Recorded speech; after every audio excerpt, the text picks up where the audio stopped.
After a decade away from college, I finally took my first MBA class. Was I ready for it? Let's find out. Welcome back, everyone. If we haven't met yet, my name is Terry, and today in the lab, we're talking about my journey to get an MBA from WGU. In the last video, I covered my background, the reasons why I'm going back to school after 10 years, and why I'm going to WGU specifically. The only lingering question from that first video was, how is the rest of this series going to be structured? And after completing the C200 managing organizations and leading people in only 3 weeks, it became clear that doing a video after completing each class made the most sense. In this video, I'm going to go over my general plan and the tools that I used, along with the issues I came across along the way. Stick around to the end to learn how I overcame these issues and go over the required tasks for this course. Then we'll conclude with some tips and tricks to help you out when you take on your first college class in 10 plus years. Let's get into it. As a returning older student, I tried to plot out how I would juggle this workload on top of everything else in my life. For all the tools I'm going to list, none of them are paying me to say anything about it. None of them have traditional affiliate programs. So some of them may give you a discount or you and me a free month of service, but nothing beyond that. So if you're interested in these tools, use my links below and you might save some money. First things first, I need to get all my extra stuff into one spot. My extra stuff is things like client side work, YouTube, and now this MBA. If you watch any of my technical videos, it's no secret that I'm a Microsoft guy. So naturally, something like a SharePoint list, Microsoft To Do, or Microsoft Planner would be a valid starting point, which I've tried all these in the past, but they all have their issues when it's just me and my specific workflows. This kills me to say as a Microsoft and Power Automate guy, but for this chapter in my life, I'm actually trying out Trello instead. I find it has better automation options for my YouTube and school needs. I'm not going to spend too much time on this specifically in this video. I have a separate non-school journey related video about why I switched to Trello coming out soon. I'll link the video somewhere around here and make sure there's a link in the description as well. Make sure you subscribe and click that notification bell to be notified when that video is released. I put a link to Trello down in the description. It's not an affiliate link, but you might get something out of it. I don't know. Trello's page is super vague about it. Next tool in my toolkit is Speechify. There are only 24 hours a day, and going back to school means a bunch of reading. Enter Speechify. Speechify is a service where you can upload popular file types and it will read it to you. You can choose between AI voices or celebrity voices like Mr. Beast, Snoop Dogg, or Gwyneth Paltrow. What up, though? It's Big Snoop Double G, and I'm an English voice from the United States.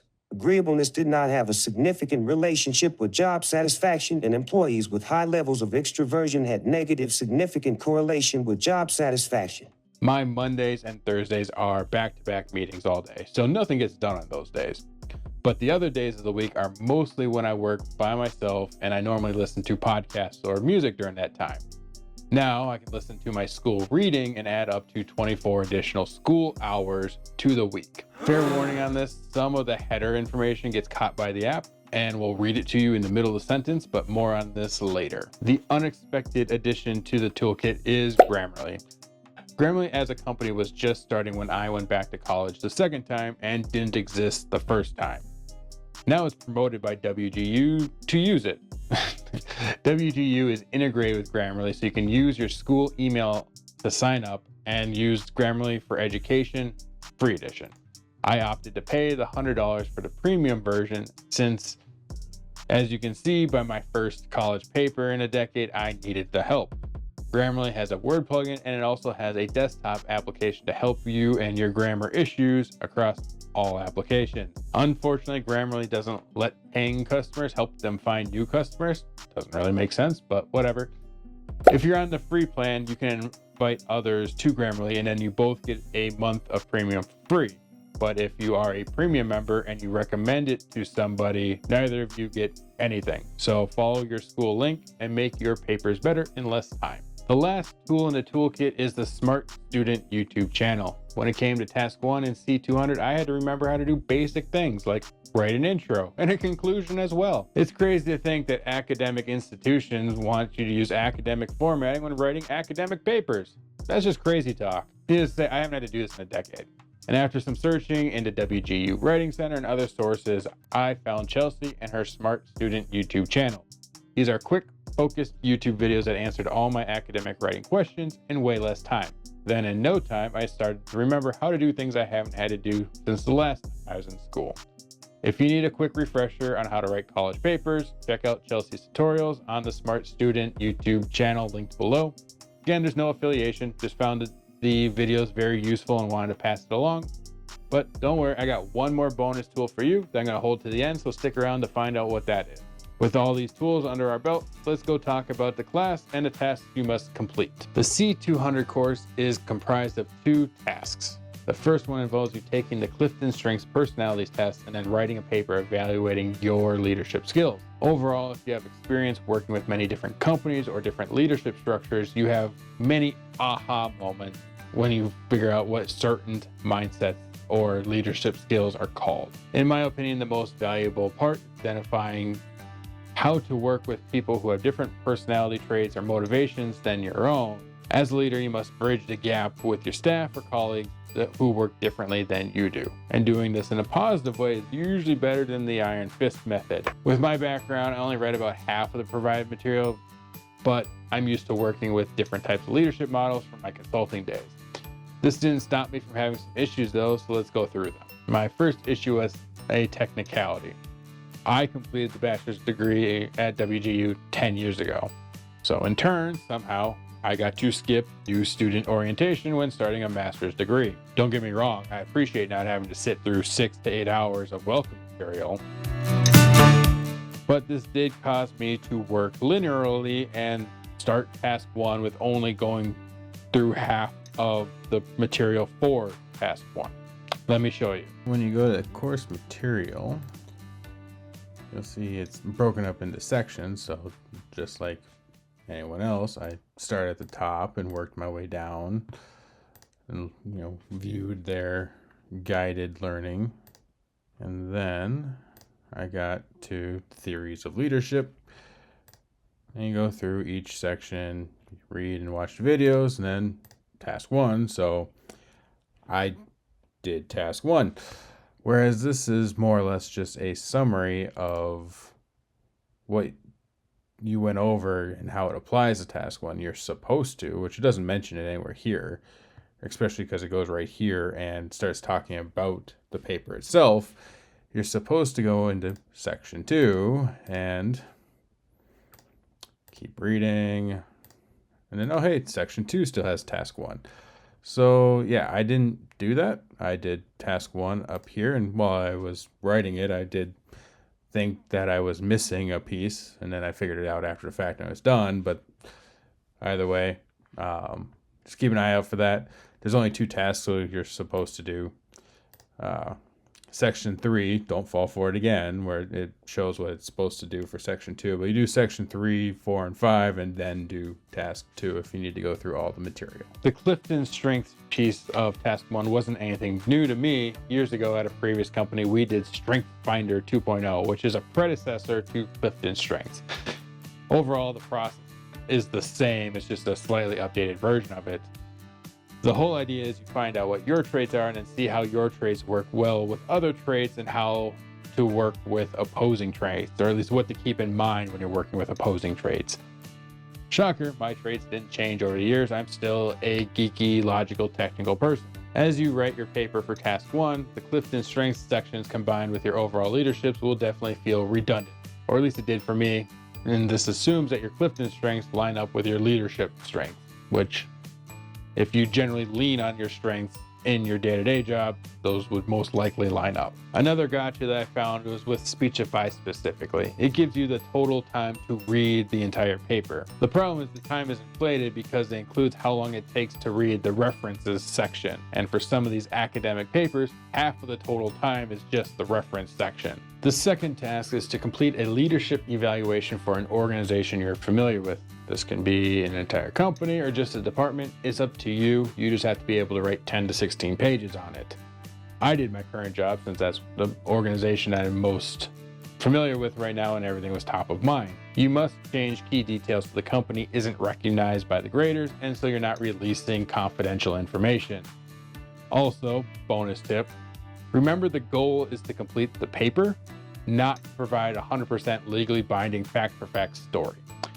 So simplify the story in the evaluation where it makes sense. Unless the detail is super important to background information, leadership theory, strengths, weaknesses, or action items, it's wasted space on the page and wasted time typing it.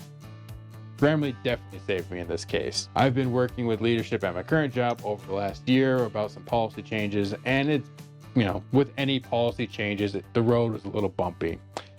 But there's a few sections the first time I wrote it definitely sounded more like I freaking told you so versus a professional academic evaluation, which I'm sure we can all relate to that feeling at one time or another in our jobs or last week. And I'm not saying my last week, but I'm sure there's some of you out there felt that way. Anywho, before we get into the tips, if you found this video useful, please give it a thumbs up and leave me a comment on what your tools are for when you go back to school or work. Now here are the tips and tricks to help you complete these tasks. Tip number 1, don't overthink it. Think of this class as an introduction back into academia.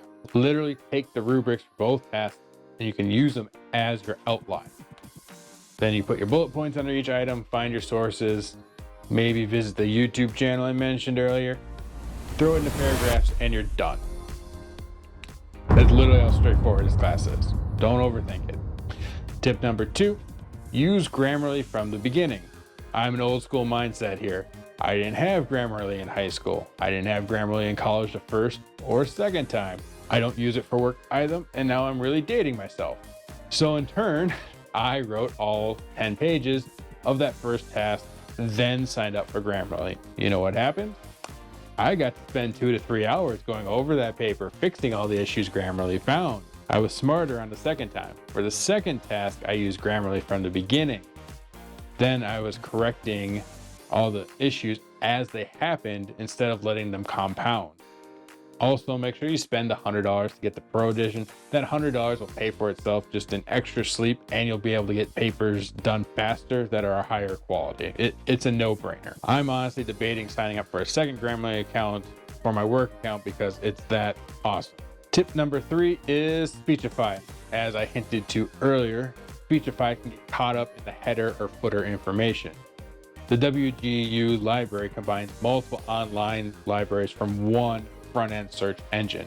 So sometimes when you export some articles to PDF, the export process will stamp in source data in the header or footer sections, and in turn, Speechify picks that source data up and just reads it off sometimes in the middle of a sentence.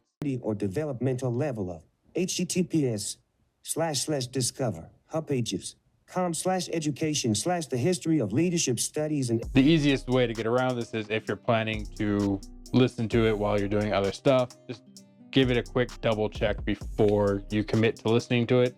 I learned this the hard way by throwing a PDF into Speechify and letting it go while I was on a 45-minute commute. But Speechify doesn't have like a CarPlay app, so there is no easy way to control the app while driving, or at least not a safe way to do it, I should say. So beyond that, the only other ways to get around that would be either manually reading it, which is boring, or to, audiobooks, something like that. But that's all additional cost. And because it's all academic sources, it may or may not actually be available. So just double check those PDFs first. And you can gauge it. If you see a lot of information in the header or footer sections, then that's going to be a safe bet that is going to get tripped up there. So you can plan your studying accordingly. The last tip and bonus tool is how to focus. A big paper is a daunting task to begin with. Add on a full day of work, home chores, family items, and at the end of the day, you barely have enough energy to doom scroll TikTok. Nonetheless, start a giant paper. The first couple of nights of working on task 1, I fell into this trap. I wasted hours of potential school time doom scrolling or playing games on my phone. For me, I found I needed to refocus on the to-do list, and to accomplish this, I did 2 things. First, I found a focused playlist radio station. In this case, it was literally the focused Apple Music radio station. And then secondly, I started time goals for myself. I found the focused Apple radio station works very well to block out distractions and just let me focus on the work. Somehow, magically, this station just snaps me out of being scatterbrained and allows me to get stuff done. If you're a Spotify user, I'm sure there's something available on that platform as well, but I'm an Apple Music user, so the Apple radio station is listed below. If you have something fun competing with something you have to do that's not maybe so fun, like a video game, then I use Time Schedule to get me out of that distraction phase. I'll work for 30 minutes or 45 minutes, then allow myself a break to do the distraction. Most of the time, because I know I need to get the schoolwork done, I end up blowing through break time and just keep going once I get into a groove. Basically, for whatever reason, I just need to make a deal with myself where it allows me to indulge the bad thing or the distracting thing, and then I do the responsible thing and just blow past through. I know it's a weird self-deal trickery thing. It's a weird logic, but it works for me, and I just roll with it. Allows me to get a lot of stuff done. The C200 Managing Organizations and Leading People course is a good intro class to get you back into the swing of things for college course work. Just as a recap, we went over the processes and tools I use to manage my day job, this YouTube channel, school, and life. If you're interested in any of the tools that I use, links are down below, and depending upon which one it is, you might save some money. Then I went through an overview of the course, my experience, both good and bad, as a returning student. Lastly, I went over the tips and tricks I use to be successful in this endeavor. If you found this video useful, please give it a thumbs up to help the YouTube algorithm push it to more people. If you have any questions about the course or anything that I mentioned, please feel free to leave it down below and I will answer it as soon as I can. Lastly, if you want to follow me on this WGU MBA journey, click that subscribe button and a notification bell so you are notified when I finish another class and make a video about it. Thank you for watching. Bye now.